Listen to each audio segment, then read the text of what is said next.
السلام عليكم ورحمة الله تعالى وبركاته. بسم الله الرحمن الرحيم.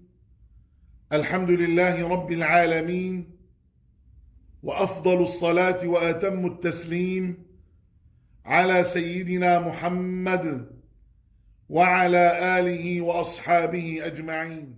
اللهم علمنا ما ينفعنا وانفعنا بما علمتنا وزدنا علما وفقها في الدين برحمتك يا أرحم الراحمين. اللهم أعطنا سؤلنا واقض لنا حوائجنا على الوجه الذي يرضيك عنا برحمتك يا أرحم الراحمين. أيها الإخوة الكرام، المسارعة إلى الأعمال الصالحة. أيها الإخوة الكرام، يقول ربنا سبحانه وتعالى في القرآن الكريم في سورة آل عمران: وسارعوا إلى مغفرة من ربكم وجنة عرضها السماوات والأرض أعدت للمتقين. اللهم اجعلنا من عبادك المتقين برحمتك يا أرحم الراحمين. ويقول سيدنا محمد صلى الله عليه وسلم في الحديث الصحيح الذي أخرجه الإمام مسلم رحمه الله تعالى في صحيحه عن أبي هريرة رضي الله تعالى عنه أن رسول الله صلى الله عليه وسلم قال: بادروا بالأعمال فتنا كقطع الليل المظلم، يصبح الرجل مؤمنا ويمسي كافرا، ويمسي مؤمنا ويصبح كافرا، يبيع دينه بعرض من الدنيا، أو كما قال عليه الصلاة والسلام.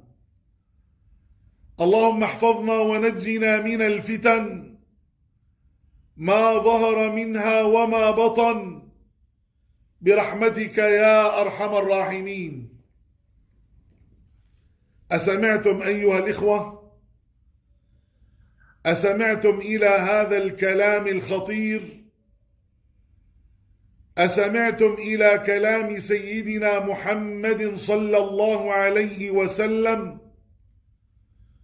وهو يأمرنا بأن نبادر بالأعمال الصالحة، أي بأن نسارع بالأعمال الصالحة وأن نكثر من الأعمال الصالحة حتى يكون إيماننا بالله سبحانه وتعالى قويا وراسخا في قلوبنا كالجبال الراسيات.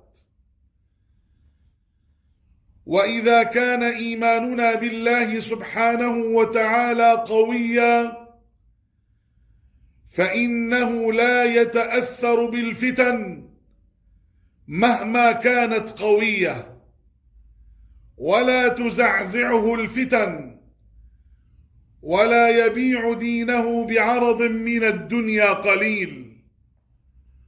المؤمن القوي أيها الإخوة لا يبيع دينه بالدنيا كلها، لأن المؤمن هو رقم صعب لا يباع ولا يشرى.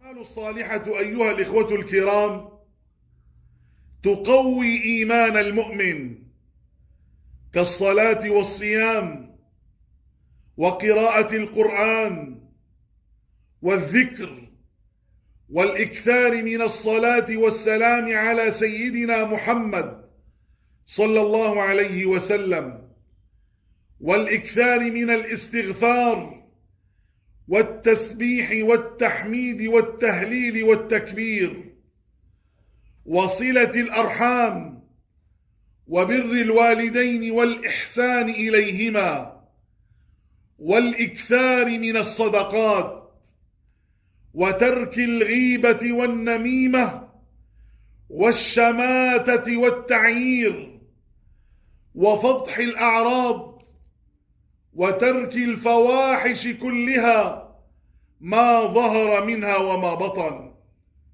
أيها الإخوة الكرام، بهذه الأعمال الصالحة يثبتنا ربنا سبحانه وتعالى بالقول الثابت في الحياة الدنيا وفي الآخرة، وينجينا ويحفظنا من الفتن كلها، صغيرها وكبيرها، ظاهرها وباطنها.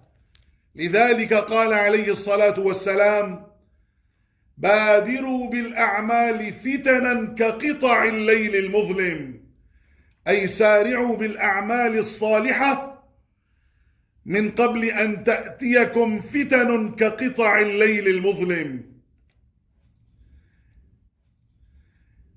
وإذا كان المؤمن قويا بالله سبحانه وتعالى فإنه يواجه هذه الفتن مهما كانت قوية، والفتن كثيرة في هذا الزمان، ولا حول ولا قوة إلا بالله العلي العظيم. أيها الإخوة الكرام، الفتن كثيرة: فتنة المال، فتنة النساء، فتنة الجاه، فتنة الظهور، كلها فتنة نسأل الله أن يحفظنا منها. لذلك نسأل الله العظيم رب العرش العظيم أن يحفظنا من الفتن ما ظهر منها وما بطن. اللهم ثبتنا بقولك الثابت في الحياة الدنيا وفي الآخرة، واجعل آخر كلامنا من هذه الدنيا شهادة أن لا إله إلا الله وأن محمدا رسول الله. اللهم أحينا عليها وأمتنا عليها واحشرنا يوم القيامة عليها برحمتك يا أرحم الراحمين.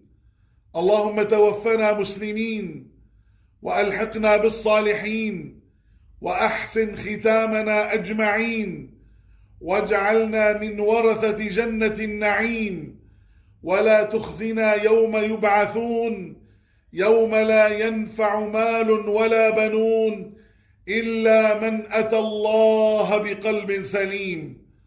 اللهم ردنا وجميع المسلمين إلى دينك وقرآنك ردا جميلا. اللهم يا مقلب القلوب ثبت قلوبنا على دينك. اللهم يا مصرف القلوب اصرف قلوبنا إلى طاعتك برحمتك يا أرحم الراحمين.